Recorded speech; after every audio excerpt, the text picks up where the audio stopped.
Rolling Stone magazine came out with an article where they had done like a 6 month investigation into Diddy and people that worked for him and were around him. One of the things that came out in that article was that after Biggie passed away, they reached out to Diddy and they wanted to, you know, get Biggie on the cover, as like a tribute, and they wanted to talk about Biggie's album, and Puffy reportedly, allegedly, said, "I have an album coming out. Biggie's dead. Put me on the cover." Did you see that? And do you have any thoughts or any logic as to why you feel like he would do something like that? Shout out Kurt Burroughs. He not back over there on the Dialogue Show yet. Today is Sunday that we taping this. Don't know when this particular episode going to post, but today is Sunday, June the 2nd. Bet y'all, I bet y'all Kurt Burroughs is on his way to art show or already going on over there. But shout out.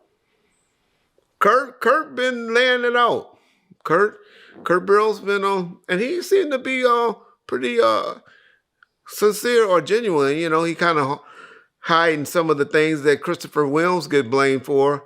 I know he is the one that allegedly did those things, but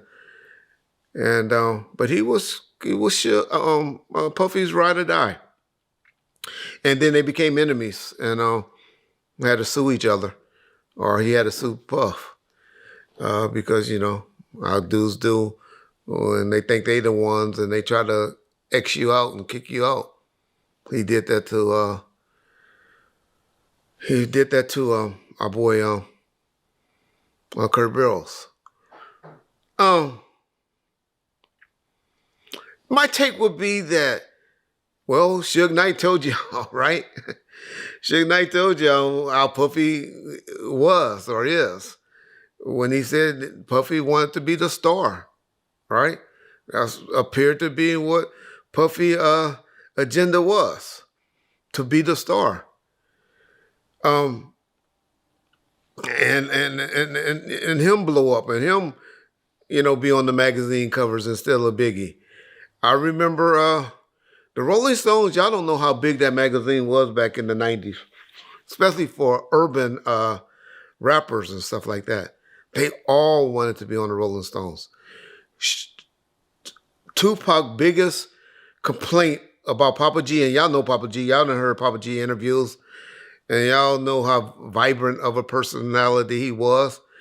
And he used to always say, that PR guy ain't no good. Like he talk about everybody, security, everybody, Tupac be who Tupac is. And he can't even get me on the cover of the Rolling Stones. He can't get me on the cover of the Rolling Stones.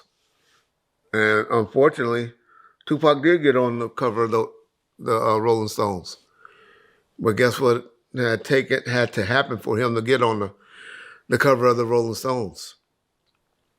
He had to die. So I think that's where the Rolling Stones was going.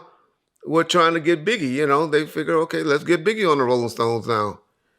And Puffy being who he was and wanting to be the star, as the one thing I do agree with Gene on, the one thing I do agree with Suge Knight on, where it said was always Puffy agenda, was to be the star and not just the executive producer or the executive of the label. And so that's why Puffy did what he did. Now, some people will be like, well, Suge did it too. Yeah, Suge kind of did it a little bit. He became Suge Knight and Death Row.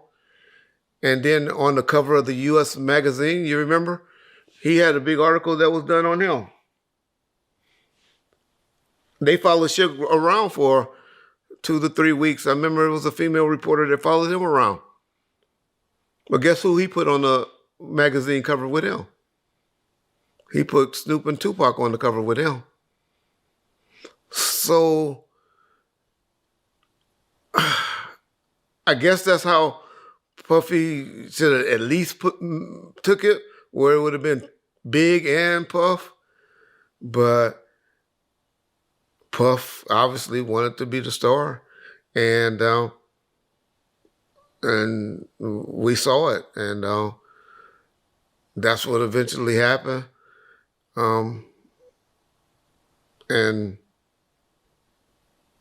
now, if it's true that's what's coming out about Biggie about to leave, I don't believe that. I believe that they were about to sign a big deal. You know, everybody lately been saying Biggie was about to leave and go be with Big On and Atlantic Records. No, I believe Gene Deal's story when he said he saw a contract for $75 million that Big was about to sign. And so people saying that, and then they forget about the stories that they told, what they saw the contract for $75 million that they were about to re-up with Arista Records. So that would be my take. It's obvious Puff had a plan, and hey, that was his plan. What would your feelings or what your take is about the different magazine covers and stuff, John? I don't really even have one, to be honest. I mean, Diddy did become a huge star after Biggie passed. I mean, that album, he had about five or six singles off that album that all. Well, that every single that Missing You song. Yeah. Even though I and it sounded like a lot. I saw an interview where Sting said how Puffy had to pay him $2,000 a day for that song. But if you average up $2,000 a day times 365, right? That's only what, $750,000, almost $775 or whatever. That's not a lot of money for the amount of shows. He could have cleared that up just for 2 or 3 shows. So I don't think that was a bad investment. I think didn't Puffy end up buying that song from him? I forget the business on that. But if he's paying that man $775,000 a year, I think it still was worth the deal. But that song and that video, in my opinion, is what helped Puffy blow his career and helped him out a lot. Yeah. I definitely agree. The only thing that I'm not sure, because I don't really follow the Biggie stuff a lot, but from what I remember with Gene saying that $75 million deal that Biggie was going to sign was outside of Bad Boy. It was going to be a with Arista? No. Yeah, I mean with Atlantic. Charlie Baltimore, Cameron, the commission or whatever group it was. It wasn't for Biggie. It was for no. Biggie. It was the deal. If what you're saying is true, it would have been the deal with Big On, and they wasn't giving Big On and them no $75 million. Atlantic wasn't doing it. Put it this way: Death Row having Tupac, Snoop, and their catalog and their success, their deal was only for $120 million during that time. I can't see them giving Biggie and them, and then Charlie Baltimore and Junior Mafia and all of them $75 million. But I'm sure you'd probably be right, but I would have to question that. I would have to really question that because they wasn't giving out money like that then. Yeah.